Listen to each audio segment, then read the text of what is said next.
Hello and welcome to Founders for School digital events and today's Maths4Girls masterclass. Our guest speakers joining us today are Georgina Green and Tasha Morrison, and they will be telling their career story and sharing their experiences. And for anybody that's watching us online, we ask that you ask all the questions that you want. Firstly, welcome Georgina and Tasha. Thank you very much for joining us. Looking forward to hearing your story today. My name is Alison Ray Mccune. I work for the charity Founders for School, and I will be hosting the session today.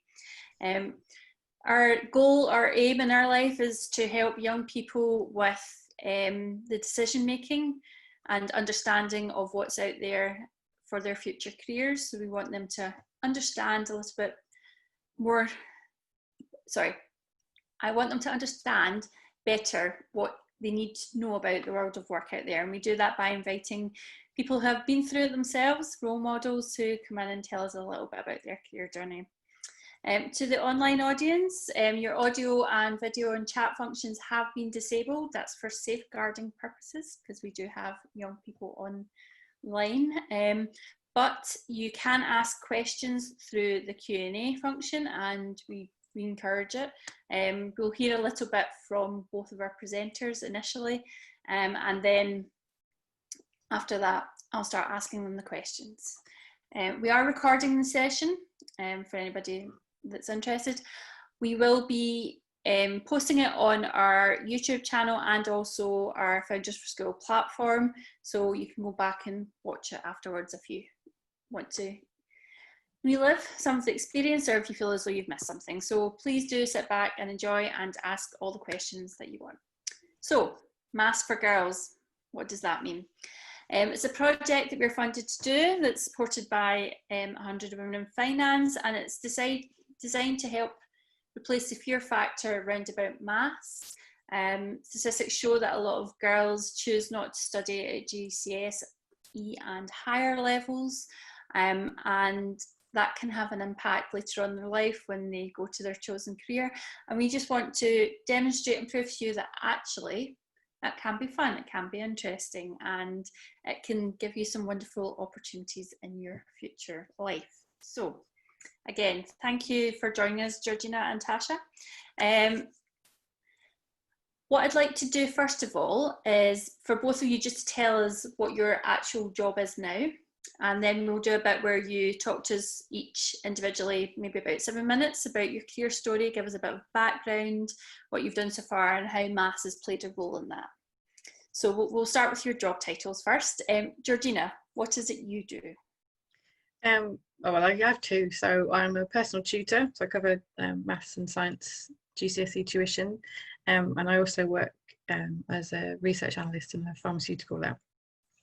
Okay. Well, very important role that maths plays in both of those. Okay, how about yourself, Tasha? Yes, hello. I'm a solution architect, which is a sector of IT. So I'm working in technology, and at the moment I work for a company that owns Premier Inn and Beefeater and loads of other companies. So okay. Very busy at the moment, reopening. I can imagine. That'd be good. And it'd be great to hear a little bit more exactly what a solution architect actually means, because I don't think necessarily a lot of people would understand that. But let's get to your career stories first then. Georgina, why don't you go first? Let's hear a little bit about your story, please. Yeah, okay. So I pretty much always loved maths and sciences since when I was at school, to be honest. So I knew that I wanted to do something that was quite analytical and problem solving from when I was a kid. I used to want to be a teacher, but I got scared when I went to school and saw how hard that is.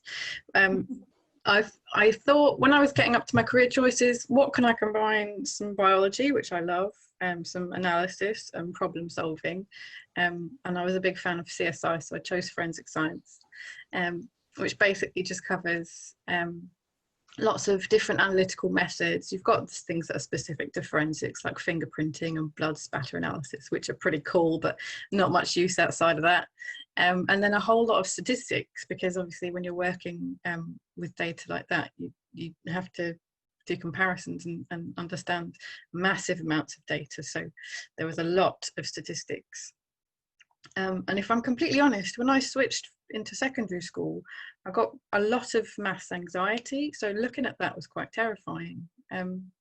I liked maths at primary school when it's puzzles and fun things, and you work quite closely with the teacher, and they don't tell you we're doing algebra. They explain concepts quite nicely, and it's not too challenging.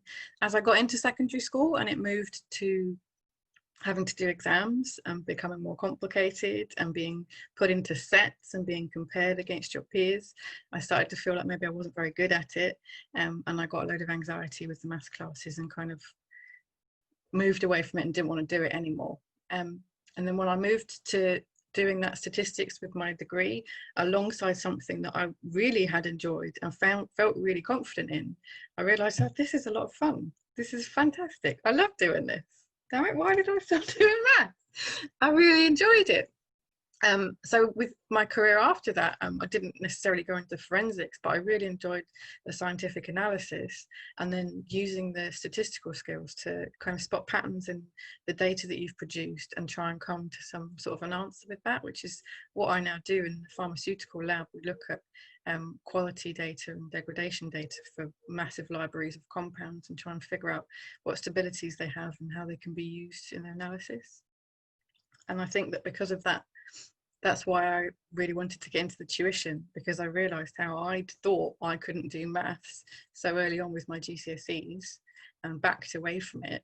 And I think it was just the spectre of an exam at the end of it and the fear of being compared with everybody else that put me off of it for that period of time. And I think I've missed out a fair amount of things that I could have really enjoyed in my studies had I not stopped at that point. So I'm trying to bring that into the lessons that I do now with students, because I can understand what it's like when you look at an exam and think, what is this for? What language are you speaking? What are we doing here? And then when you actually look at it in this kind of perspective of what you can use that information for and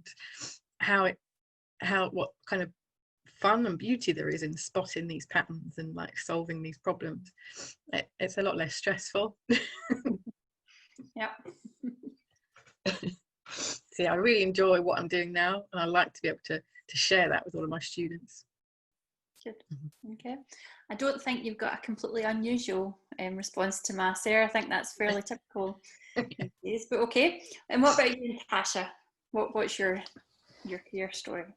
Yeah, so quite a few similarities to Georgina there. Throughout school, I really struggled with maths, and that was quite hard for me personally, because I wasn't like a straight A student, but I was always maybe above average in a lot of areas, but maths was really tough for me.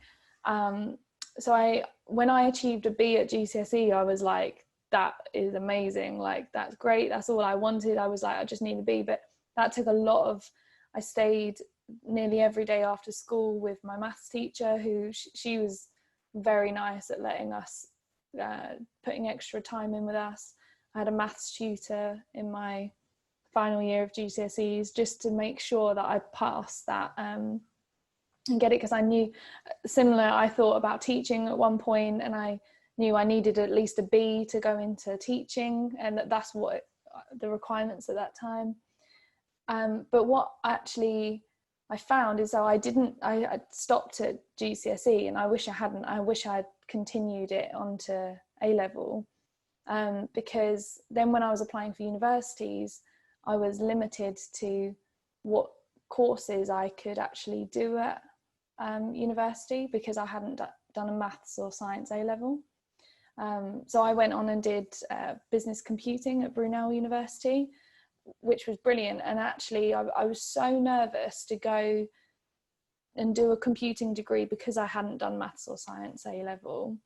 And I met the head of the department at like an open day, and I had done history, English, art and IT at A level, and I was like, am I going to be good enough at this degree? Is that okay? And he was like, no, it's brilliant. Like, everyone has a different aspect to it, but what I wish I had done is it's that problem solving. You know, now in my everyday life, I am working with data and business intelligence tools, and finding those mathematical problems. I wish I had done more of that at school, or seen a different side to maths, rather than, like you say, a language that I just didn't understand. It didn't click with me, and you know, I got frustrated with. But so now I'm working, so to cover what a solution architect is, it's a job that you don't normally get into for about 10 years into IT,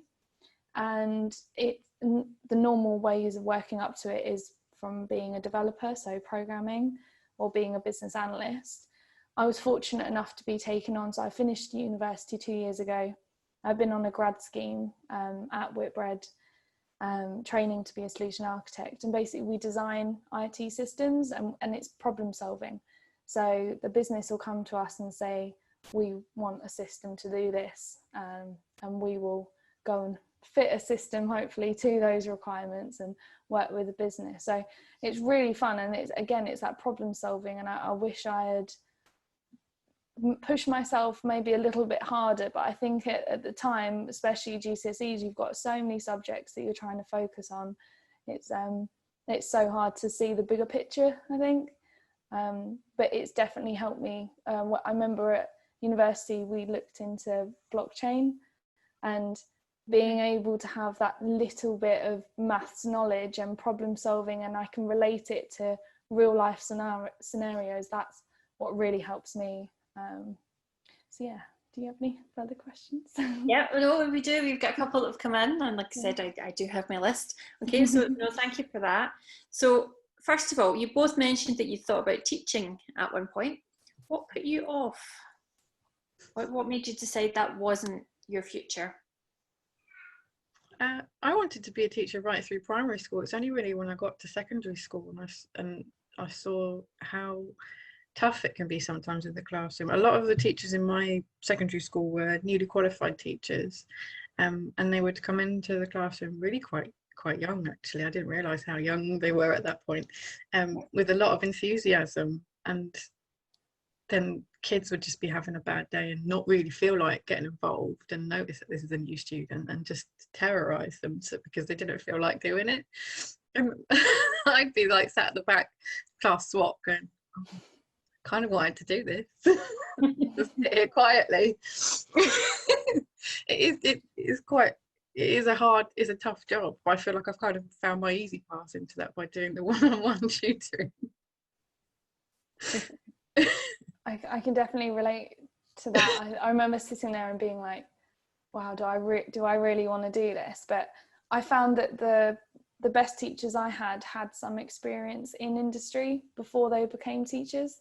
So I wouldn't say for me that it's completely off the tables for the future, but yeah. I wanted to go and work in industry a little bit before potentially making that career move later down the line. Okay, and what do you both enjoy most about your current job, and what do you dislike or find challenging? We'll go with you first, Tasha. Oh, okay, no pressure. I really like the amount of variety of work that I get to do. So, for example, 1 minute I'm working with HR and a HR system, and the next I'm working with Microsoft products, or and you know, you can apply, particularly my job is very technology focused. You can apply technology to any corners of any industry. So I really like that there's no one way, there's no one path.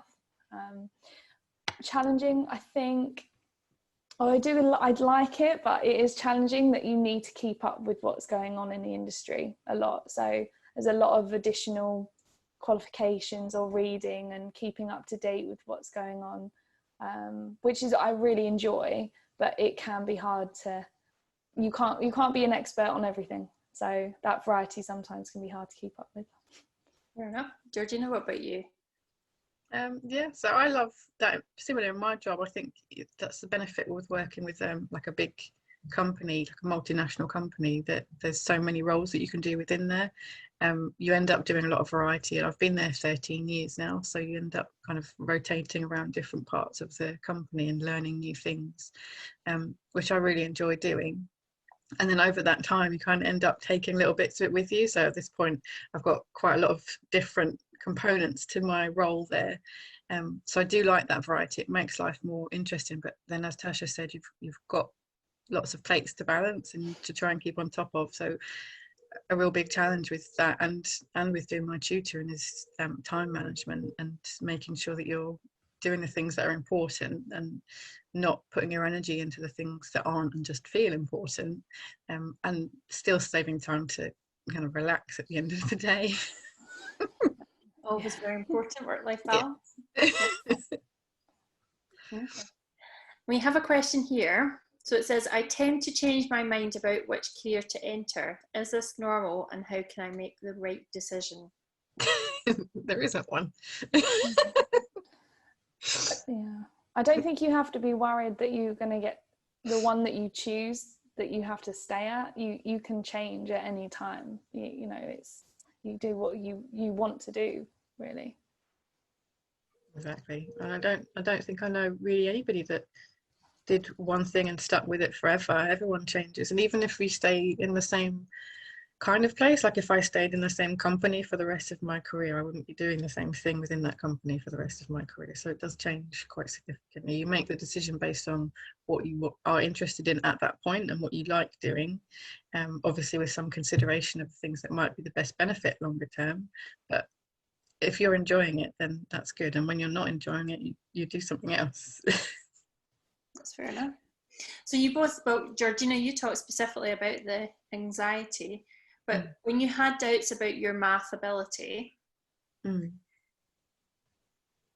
how did that impact on you? I mean, did it mean that you just completely stopped engaging with maths, or did you still engage, but you just, there was always like a chip on your shoulder or something that was holding you back? What were you kind of, how did you deal with that, basically? Well, I was it was frustrating because I'd always been really good at it, and then once I got some challenge, I went to a grammar school, so we'd had to do exams to get into it, and I think from my primary school where I'd been top of the class, I then became middle of the road, which is still good, but that was enough to make me think, oh, I'm not good at it anymore. Knocked my confidence, and they would push us a bit, which is fair enough because that's how you get better.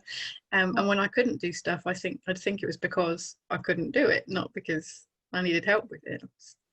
Because I'd never really needed the help before, I figured it was easy, and I felt like I was failing. So once I'd lost my confidence with it, and then felt like I couldn't really ask for help because I was supposed to just get it, it kind of made me back away from it a bit. Then I didn't really, obviously wanted to do well, but I thought I just wanted to get it over with and then stop doing it. And did you experience similar, Tasha, or was it a bit different for you?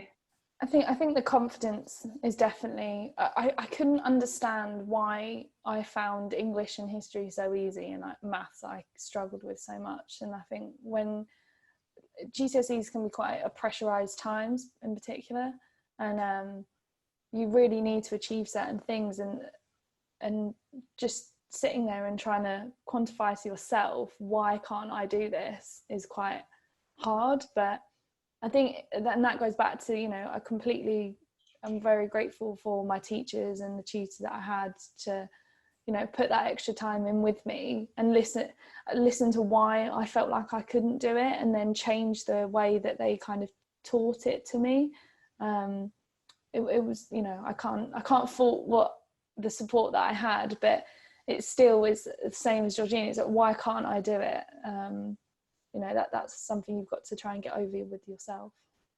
And when later on in life it kind of clicked, or you did begin to get it, what changed, or was there any tips or anything you can pass on to help people that are maybe struggling with it right now?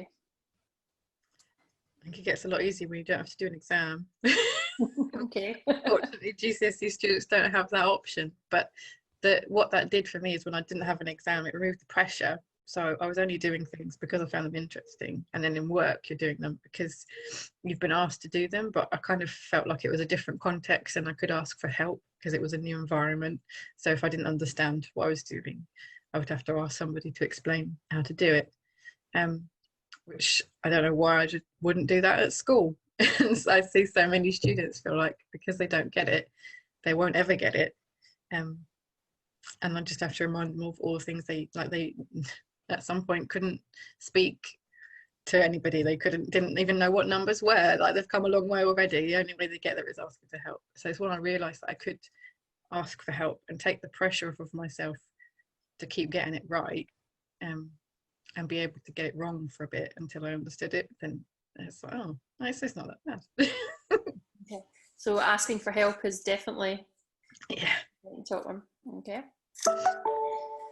And we've got another question that's come in. If you could do it all again, would you pick the same career that you've gone for?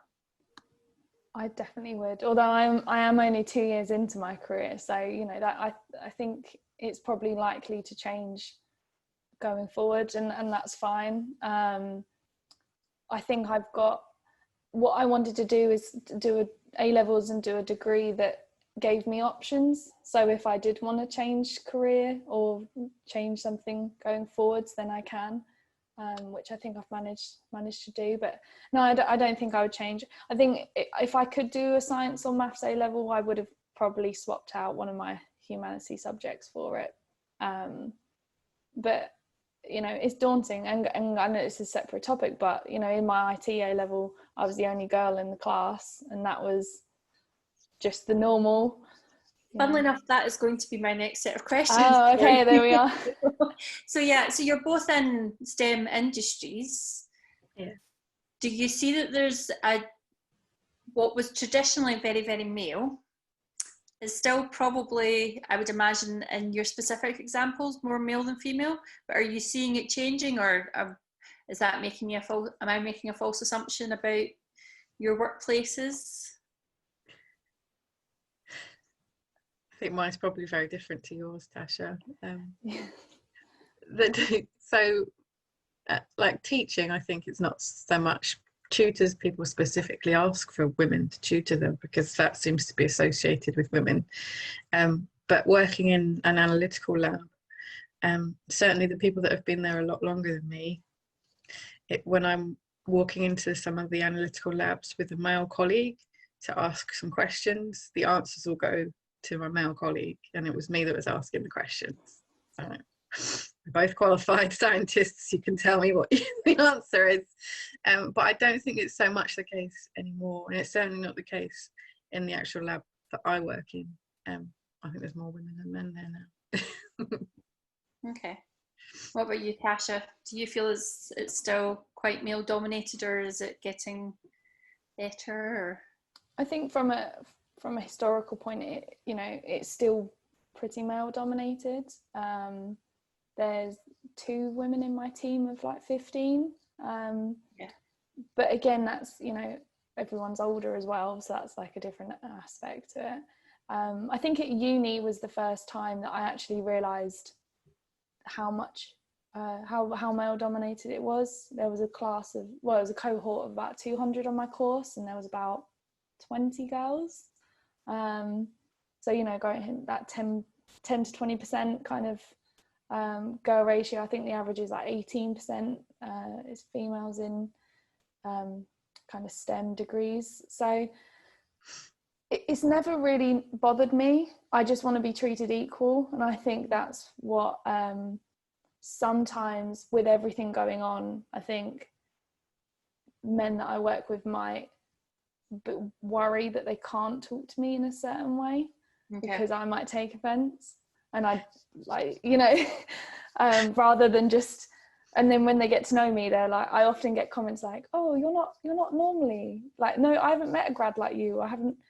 You are like quite normal to work with. And I'm just like, yeah, what were you expecting, you know? Which it just, to be honest, I just laugh off. It's not really, I've never experienced an issue. I think it's getting better. Whitbread, the company I work for, are very good. They've got a Women of Whitbread we've got a female CEO, and she's very well liked in the city as well. So it's been really nice. And when I worked for GSK, that was when Emma Walmsley started there as well. So I think I've got a lot of female role models around, but the industry itself is still dominated, and that's not going to change anytime soon. It's just, you know, with the stuff like Founders for Schools are doing, and there's a lot more of a focus on it. And I think it will be interesting to see when students, you know, in 10, 20 years time come into industry. I think that will be more of the shift rather than 10 years ago when I was in school. It wasn't as much of a focus. We didn't have computing, for example, at school. Okay. Well, I mean, yes, although your time at your university sounds very much like my friend who did civil engineering. Yeah. In about 200, there was 4 girls. But that said, I think the girls have all gone and done great things. So it's a positive for them. Okay. So we're getting close to the end. So what would be your, if you were to think back to when you were in school and how you made your decisions, what would be your top tips to give to girls who are maybe facing the same choices that you did back then? And not just about maths, but just for their careers in general. What sort of top tips would you give them? Or pearls of wisdom? What would you share? I think most people kind of realise when they go through that process, when they've finished going through that process, that they're not that different than everybody else, because you have all of these things internally that you think you're the only one dealing with. And then when you actually talk about it, everyone's like, oh yeah, that's exactly what I was thinking. But they don't talk about it. So everyone's worrying that they're not doing well enough, that they don't know what career they want to have, that they can't make the right choices about what are the best A-levels to do, and how are they going to decide whether they should go to college, and what should they do afterwards. Nobody knows the answer, and it really is just about what you feel comfortable with and asking for help when you need it, because your teachers aren't just there to set you homework and tell you off. They are actually very good at giving you advice about other things. So they will help you. What about you, Tasha? What would be your last? Yeah, I just would say, you know, any choices you make, it doesn't pigeonhole you in forever into that. And if you don't, I think a lot of it comes from yourself as well. Like, go out and do the research and think about, give yourself options. You know, there's so much stuff online now that if you feel like you're struggling in class and you can't get that support, there is a lot online, and definitely utilize it, because they're probably more tech savvy than a lot of other people. So definitely utilize it, and don't worry. I think it can be very pressured, and you know, the decisions you make don't mean that that's it. Good. And that's a lovely note to leave on or to end on. Thank you very much for both of you joining us. We really do appreciate it. For our audience, thank you. We will be sending out a survey for those who have taken part to find out what you thought of it. We also have one last webinar on tomorrow at 11:30, which is our last for where we have our summer break. So if anybody wants to sign up there, that'd be fantastic. Georgina, Tasha, thank you very much for joining us, and it's goodbye. Thank you. Thank you. Bye.